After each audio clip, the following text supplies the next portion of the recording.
What's up, boys and girls? I'm Warrior for all time.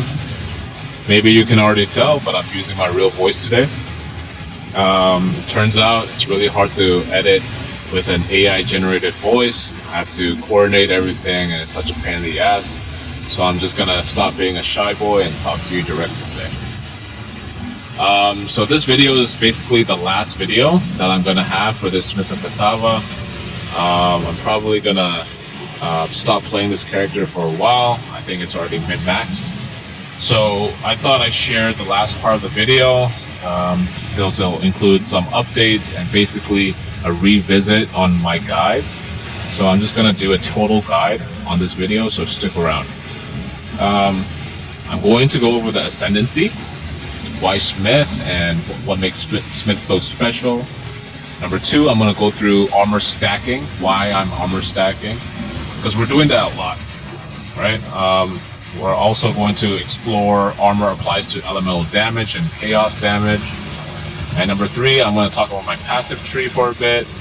Number 4, I'm going to talk about my items and gear.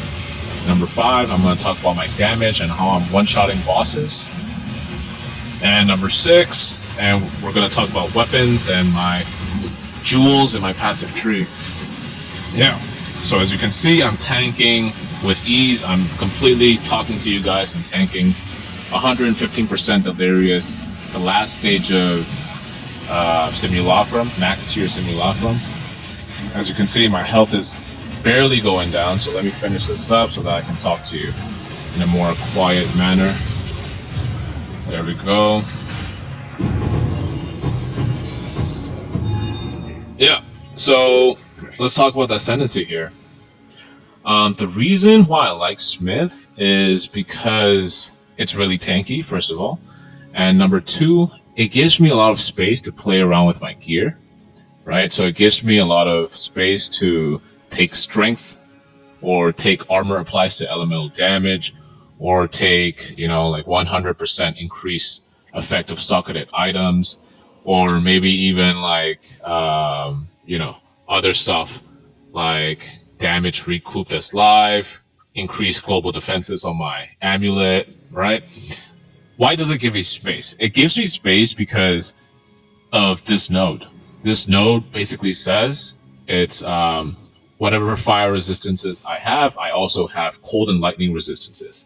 So if I have 100 fire resistances, this node says I will have 50 cold and lightning resistances. So essentially, you only need to stack fire and chaos resistance, right? Because your fire resistance also gives you cold and lightning resistance, but at 50% of their value. So when I go over the gear, you'll see the bulk of my resistances come from my 2 rings and my belt. That's about it. Yeah, so that's one reason why I like Smith. The other reason is because it has a lot of good defensive nodes as well, right? It has dedication to Kitava, which says body armor grants 100% of armor, also applies to chaos damage. And flowing metal, I'm going to go over the most important ones. One was dedication to Kitava, and flowing metal is the second one, which says 50% of armor also applies to elemental damage, right? And molten symbol, which says 25% of physical damage from hits taken as fire damage. Basically, it converts physical damage to fire damage. Now, I'm going to go over each node and why it's good, right? So, chaos damage. 100% of armor also applies to chaos damage, right? So the more armor you have, let's say you have 100, a value of 100 of armor. That means you will have 100 value of armor for chaos damage. Your armor, when a chaos damage hits you, your armor blocks that chaos damage, right? Same with elemental damage, right? But this is 50%. So if you have 100 armor, 50 of that armor is blocking elemental damage, right? So it's really good. What this means is that your Ascendancy is really just screaming to you to stack armor, lots and lots of armor. So the more armor you have, the more chaos damage you're going to mitigate. The more armor you have, the more elemental damage you're going to mitigate. So you're going to want to stack a lot of armor in order to become really tanky, in order for you to tank like I do, right? In terms of Molten Symbol, this is also really good because not a lot of warriors, not a lot of classes, not a lot of ascendancies, maybe except Warbringer, has sources for physical damage mitigation, right? I don't think any of the ascendancies or any of the other classes except Warbringer and maybe Titan can go up to a threshold of 10k physical damage reduction. Now, if you look at my POB, right?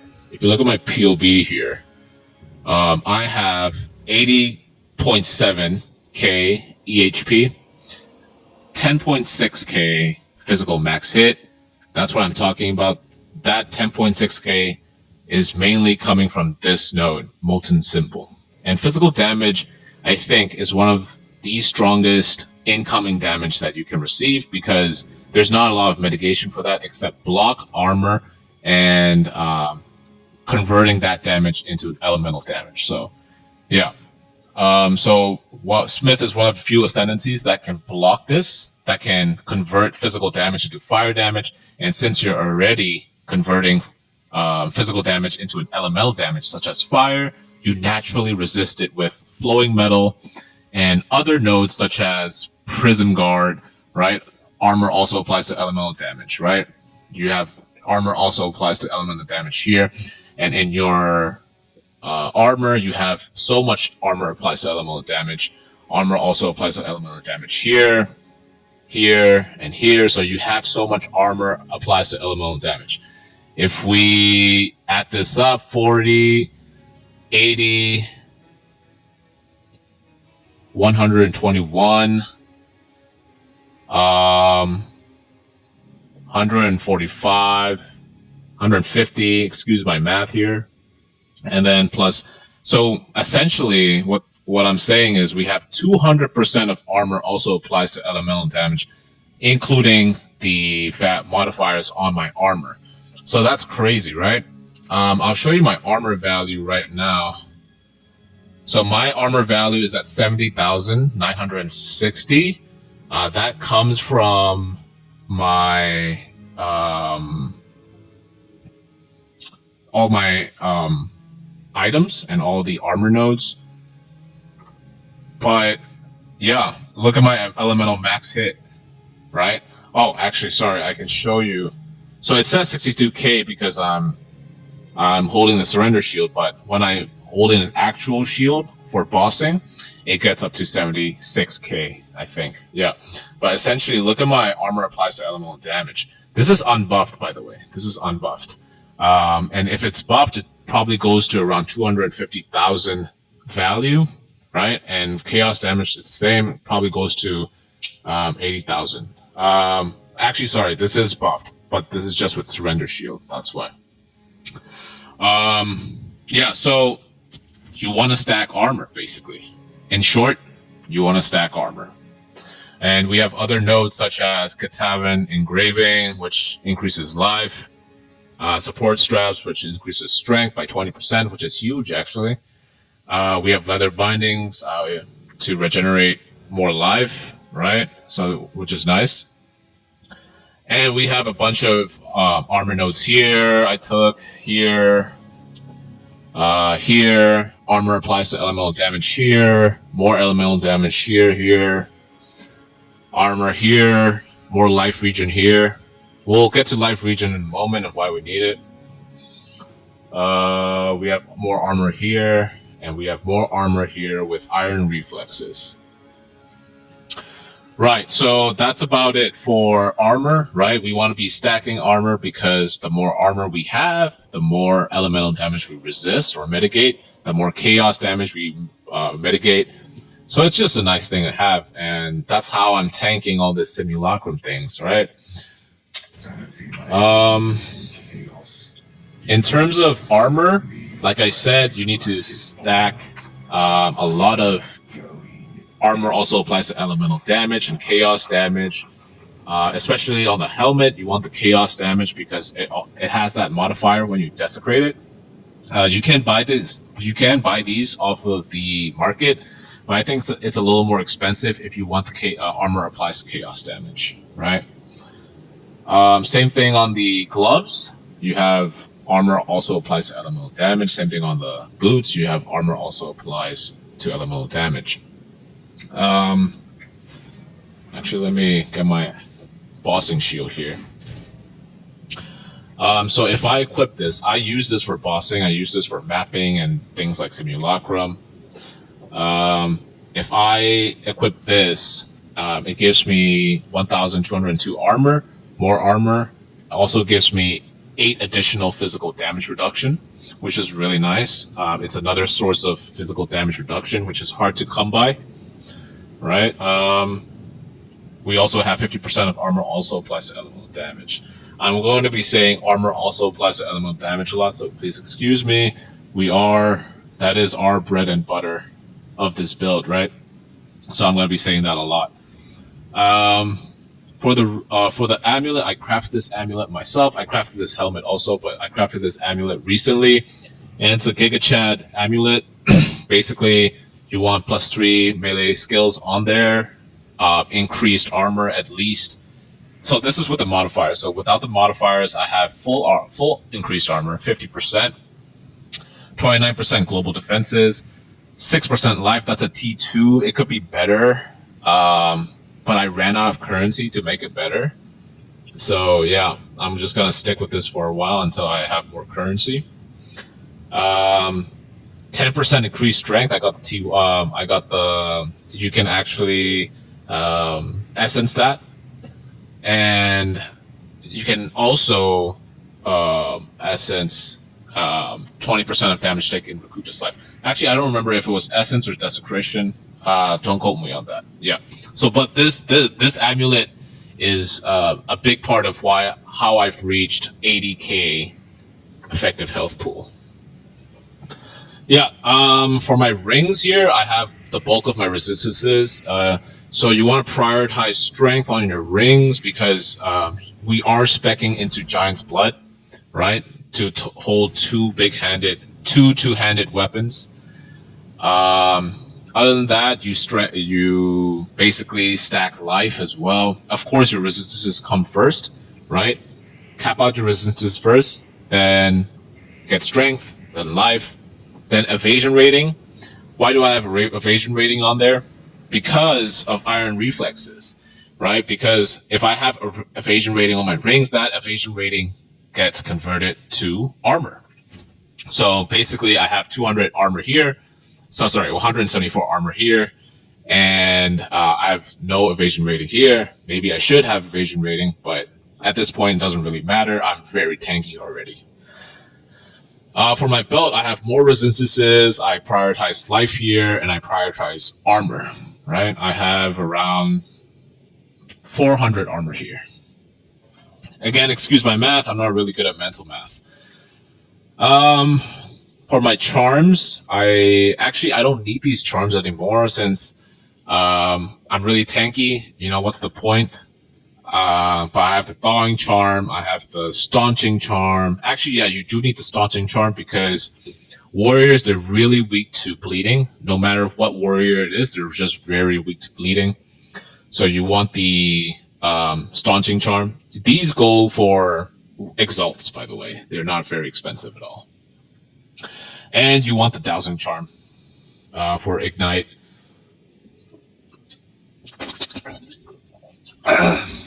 Yeah, that's about it for the armor.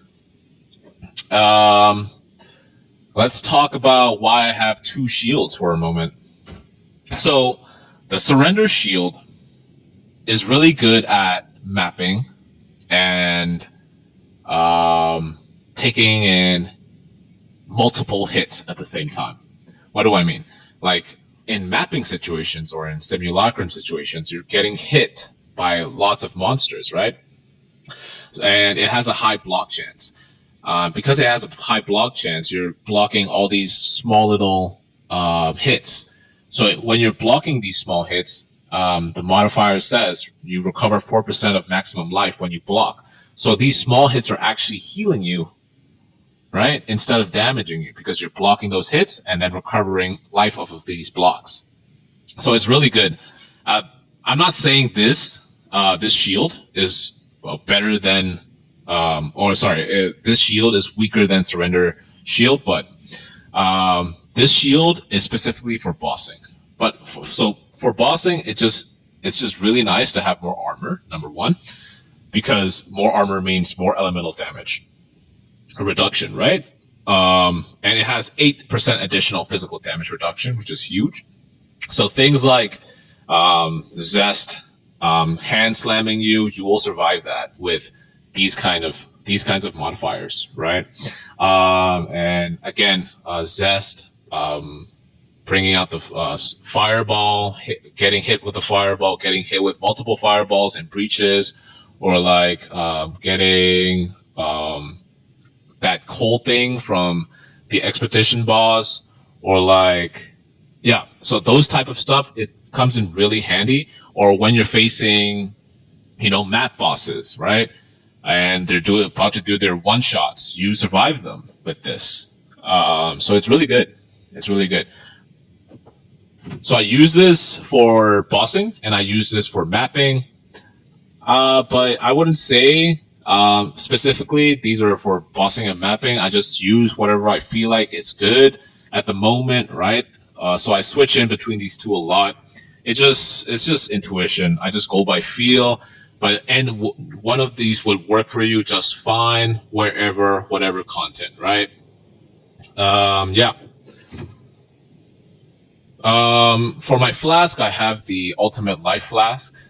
I dropped it off of the Expedition boss. It's really handy. The life is instant recovery, so yeah. For my sockets, I have mostly armor sockets. I have life sockets here, armor sockets here, one attack speed socket, and one armor socket. But yeah, that's about it. Okay, so what's next? Damage. Yeah, damage. Let's get into damage. So damage, I'm gonna actually, you know what? Before we get into damage, I'm gonna get into our weapon sets, right? Because weapon sets are very important. So I use weapon set 1 as my main boss killing weapon set. So I'm holding two-handed weapons to deal very, very big damage. And in my weapon set 1, I only have rolling slam. Literally just rolling slam. The rest of the skills are allocated to weapon set 2. So weapon set 2, I hold a two-handed mace and a shield. Yeah, so I hold a shield while mapping because, sometimes bullshit can happen. There's maybe a one-shot mechanic that you don't know about, or you didn't read the modifiers well enough, and you go into a really hard map, right? Having a shield there gives you an extra layer of defense to protect you from this type of bullshit. And yeah, having a shield really helps with your survivability. It does make you super tanky as well, so why not have a shield, right? You'll never die if you have a shield. Okay, don't quote me on that. You might still die, but I haven't died for a really long time here. You just need to get your defenses up to not die, okay? And don't stand in shit, too. Okay, let's talk about the bossing, because we only really have one skill for bossing, and it's rolling slam. Rolling Slam is huge. And why it's huge is, and people sleep on Rolling Slam a lot, but if you look at the tooltip here, literally says the first slam does 1,403% damage. I mean, that's nuts, right? And the second slam is even worse, 2,807. Why wouldn't you use this skill? Like, did you guys know that? Yeah, I mean, I played before 0.3 as well, and Perfect Strike was off the charts back then. But now, Rolling Slam has surpassed Perfect Strike. So Rolling Slam is basically the new Perfect Strike here. So you want to boost up your Rolling Slam, juice it up real nice. And how we juice it up is by Atalui's Bloodletting. Basically, I mean, if you guys don't know, Atalui's Bloodletting gives you extra damage the more life you spend using that skill, right? So you want to have that skill to cost a lot of life, right? So for example, my Rolling Slam has 2,157 life cost. If I use it, it literally breaks half of my health, right? But in return, I get huge damage. So, I mean, it seems bad. It seems kind of bad on paper, right? Because I just broke 2% of my health, but as you can see, I recovered that quite quickly, right? And if I use it again, I'll recover quickly even more. That's because of Undying Hate, which I'll come to right now. So when you read this jewel, it looks very confusing, but what it does and what you need to know about this jewel is basically you socket it in this specific socket right here, and then it turns your keystone into Sacrifice of Blood. And what Sacrifice of Blood says is that it regenerates 1 life per second per 8 life spent in the 8 seconds. So the more life you use, the more life you will regenerate. So meaning that if you spam your Rolling Slam hard enough, you'll regenerate to a point where Rolling Slam doesn't even deal damage to you anymore. It doesn't even cost life anymore, right? Even though it does cost life. But what is really good about and synergistic about Sacrifice of Blood and Atalui's is that Sacrifice of Blood also gives you 50% more life cost of skills. And because your skill costs more, 50% more life, it's 50% more damage because of Atalui's Bloodletting. So it's incredibly synergistic with each other, right? So, oh, and also we are speccing into Blood Magic, right? All the other skills will now be consuming life instead of mana. As you can see, I have 0 mana because I took Blood Magic. So meaning that if I use Sunder, yes, I lose life, but look at my health regen, right? It's giving me health regen, right? So it increases my survivability even more because I'm pairing Blood Magic and the Sacrifice of Blood. So everything in this build is incredibly synergistic with each other, right? Yeah. So on to Rolling Slam. So you need to basically drive up the cost of the life when you use Rolling Slam. And how do you do this? You look at the cost multiplier of each support gem, right? Atalui's have 150%. Heft has 120%. Fist of War, which my damage is coming from, gives you 200%. If I removed Fist of War, my damage is 286,000, according to the tooltip, but it's even more. But if I spec in Fist of War again, it's 487,000. Basically, if you don't spec in Fist of War, you're losing double the amount of damage that you would normally deal. Heavy Swing, because I want more melee physical attack damage, and because there's a caveat also. You don't want to lose too much life, right? I recommend you losing half life, but I don't recommend you losing more than half of your life using that skill because it gets really dangerous, right? You don't want to use Rolling Slam while you're being fucked by Simulacrum monsters or while you're being surrounded by, a bunch of Breach monsters or a bunch of Abyssal monsters on your maps. you want to be just using your Armor Break, Leap Slam, and Bone Shatter, right? You don't want to use Rolling Slam. That'll be stupid because it literally is taking up half of your life. You want to use Rolling Slam only for bosses. Only for bosses. That's about it, right? Maybe some rares deserve Rolling Slam. Maybe you can use Rolling Slam on some rares, but you're gonna kill them with your Bone Shatter and your AoE anyways, so I don't recommend it, right? Only if the rare is like isolated and you're alone with the rare, I recommend you using Rolling Slam, but otherwise don't. It gets a little bit sketchy. And the last gem, we have Brutality 3. Yeah, yeah, that's about it for Rolling Slam. For Bone Shatter, we're in weapon set 2 now. Rolling Slam, weapon set 1. Bone Shatter, weapon set 2.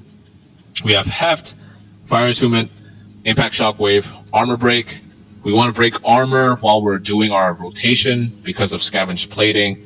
The more Bone Shatter we use, the more armor we break. The more armor we break, the more stacks. The more we maintain our Scavenged Plating stacks. And we have Magnified Area for that good AoE. For Armor Break, we have Uruk Smelting, we have Stun 3, we have Armor Explosion, we have Rage 3, and we have Rapid Attacks 3. So you can see my Armor Break has Stun support because sometimes when you're surrounded, you want to push these monsters away, but also at the same time, you want to prime them for stun so that you can finish them off with Bone Shatter. Rage and Rapid Attacks just for attacks, more attack speed, which is good. For Sunder, we don't really care about this skill too much because we're just using Sunder for bossing. We're not using this for mapping as well, even though it's in weapon set 2. A lot of these skills are in weapon set 2 because I don't want to give up using my shield when I'm using these skills, except for Rolling Slam, right? Because when you set it to weapon set 1, you lose the value of your shield, basically. And you want to have that defensive layering, so I set everything on weapon set 2 except Rolling Slam because I want big damage on Rolling Slam. So for Sunder, we have Heft, Brutality, Branching Fissures, Rage 3, and Rapid Attacks 3, right? Sunder also applies Sundered Armor if the enemy has fully broken armor. And what Sundered Armor does is it increases physical damage taken by an additional 20%. And it's written here. And then we have Infernal Cry. Again, weapon set 2 because I don't want to lose the defensive layering of the shield. But funny thing is, Infernal Cry, it empowers your skills globally. So if I have it on weapon set 2, it doesn't just empower weapon set 2 skills, it empowers weapon set 1 and 2. So it empowers globally. For that, we have Augury, which increases the level by 3 if exactly 2 other supports are modifying them. So I have Raging Cry, and Raging Cry is really good because when I use Infernal Cry, I'll get like maybe 20, 21, 25 rage, and if I use it again because of Second Wind, I'll have max rage now. And rage gives you more damage per rage, right? It's basically 1% more damage per rage.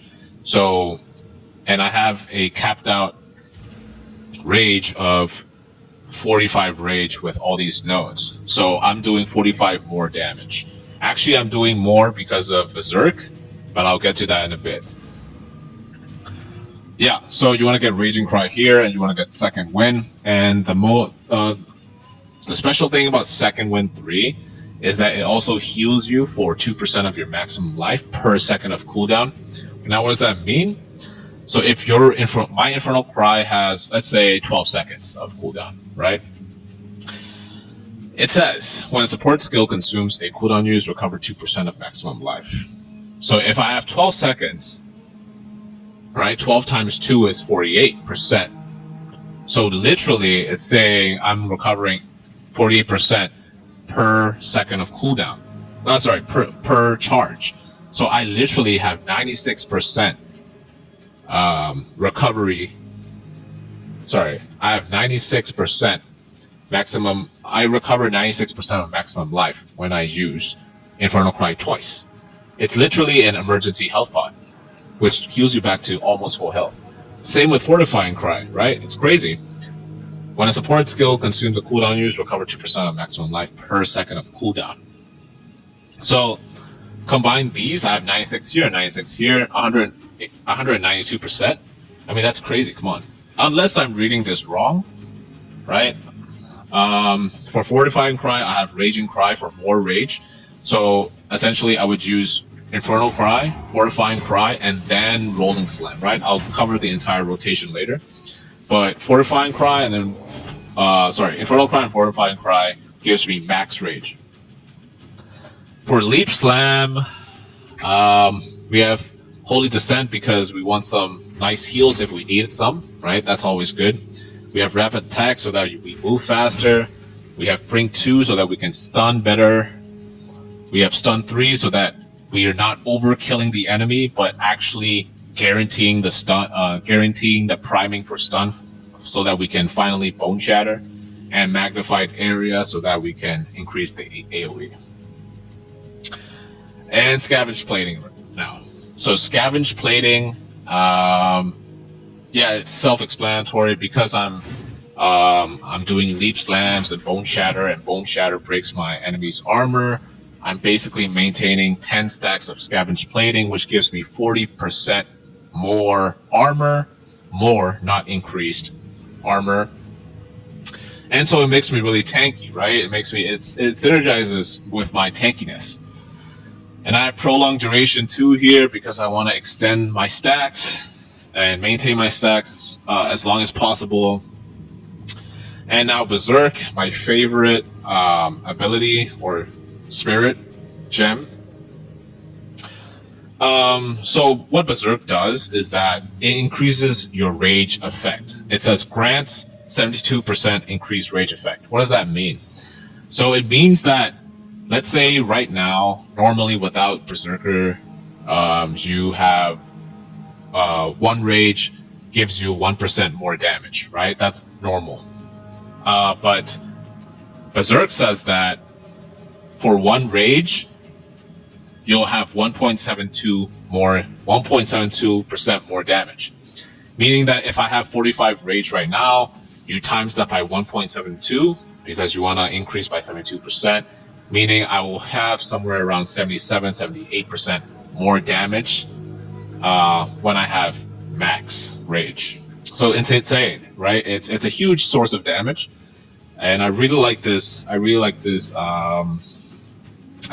the spirit gem as well. But the downside is you lose 0.1% of maximum life per rage per second while not using rage. So yeah, but that's why we take nodes like Leather Bindings, right? We have we have regeneration of 3% of maximum life per second. And we have Vitality here, so we're basically generating 5% of maximum life. Yeah. Okay, so that's about it for our support gem. I want to talk about Tribal Fury for a second. I've had Tribal Fury since I've started building this build. And I have some mixed feelings about this, right? I think I like it, but at the same time, you don't necessarily need it. Yeah. Why do I like it? I like it because, see, in simulacrums and such, or mapping, right? When you want to do armor break, when you want to push people away with armor break, you're not only doing, when you're clicking armor break, your armor break becomes an AoE spell, basically, instead of just targeting one monster. It becomes an AoE spell.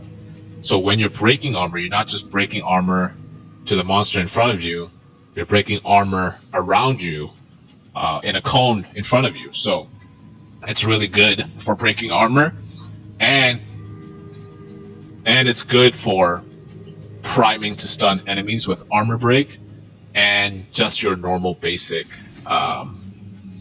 base skill, right? If I do this, everyone would be primed for stun because I have Brink 2 and Stun 2, and area in front of me will be primed for stun, and then to which I will just use Bone Shatter and everything just explodes. Oh, actually, sorry, I forgot about my main Mace Strike, right? For my main Mace Strike, I have Rage 3, I have Rapid Attacks 2, Heft, Fire Attunement, and Execute 2. And why I have these is just basically sometimes when you Bone Shatter, maybe sometimes a stubborn monster or a rare monster will live with like a sliver of HP. And you want to finish this thing off very quickly, so you just run to them and then just smack them with your hammer. And it's really good for that. Yeah. But that's about it. In terms of weapons, let's see. In terms of weapons, you want to basically you want to boost. You want to have +6 to all melee skills or attack skills on your weapons, because yeah, I don't need to explain that. It basically boosts all your skills into having more levels, which translate to more effectiveness, more damage, right? So you want to have that. But yeah, you want to look for a high fizz damage, increased flat damage. You want to also look for 24% chance to gain onslaught on killing hits with this weapon, which increases your attack speed a lot. Yeah, that's about it. Yeah, you just stack a lot of these. I have +7 here, +6 here, +3 here, +2 here. That makes it a total of +18. And also that increases your life cost as well, so it's really synergistic with your build. Yeah, so I recommend this build to anyone who's trying Smith of Kitava or who's been wanting to try out warriors. But oh yeah, sorry, I forgot about my passive jewels. I mean, sorry, not passive, just jewels. For my jewels, I'll start with this one. I got the Heart of the Well. I got this for really expensive, I think. Yeah, movement speed is nice, skill speed is nice, gain % of damage as extra fire is nice, attack speed is nice. For my Megalomaniac Diamond, literally you can choose this.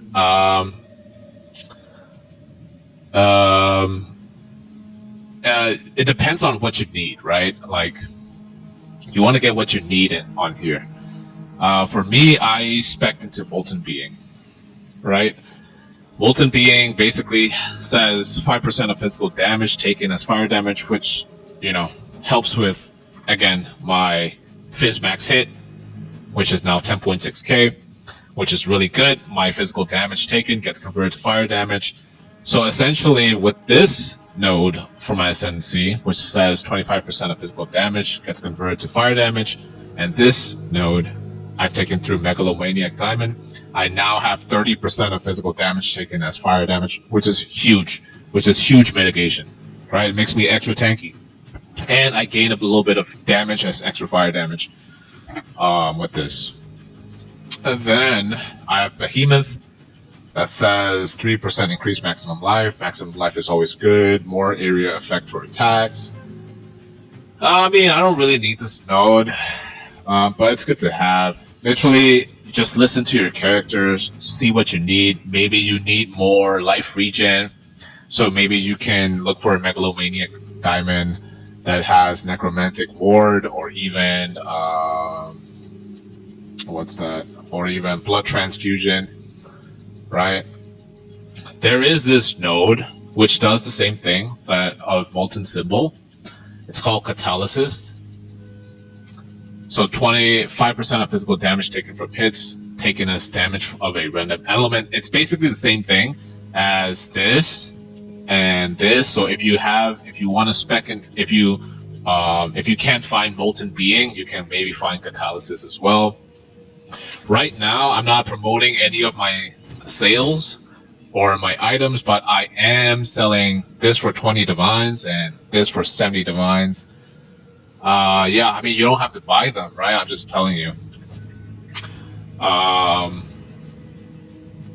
Here I have the Time Loss Ruby.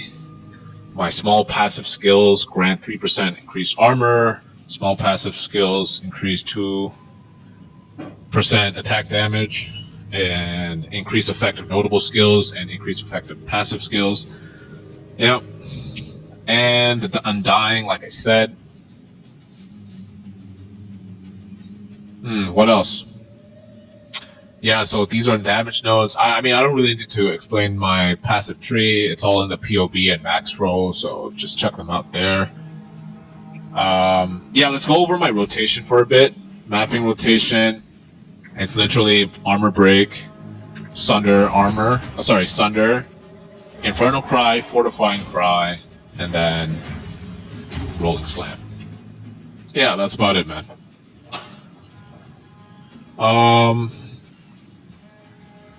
Yeah, that's about it, guys. Thank you for tuning in. If you have any questions, just leave them down in the comment section. I'll be very happy to answer them. I'm really excited for you guys to try this build. It's incredibly tanky. You know, as I've shown in this video, it can literally blast through any form of content in this game. To any to anybody who wants to try Warrior Bread, gets intimidated, maybe this is the build for you, maybe not, right? But anyways, guys, thank you. Peace.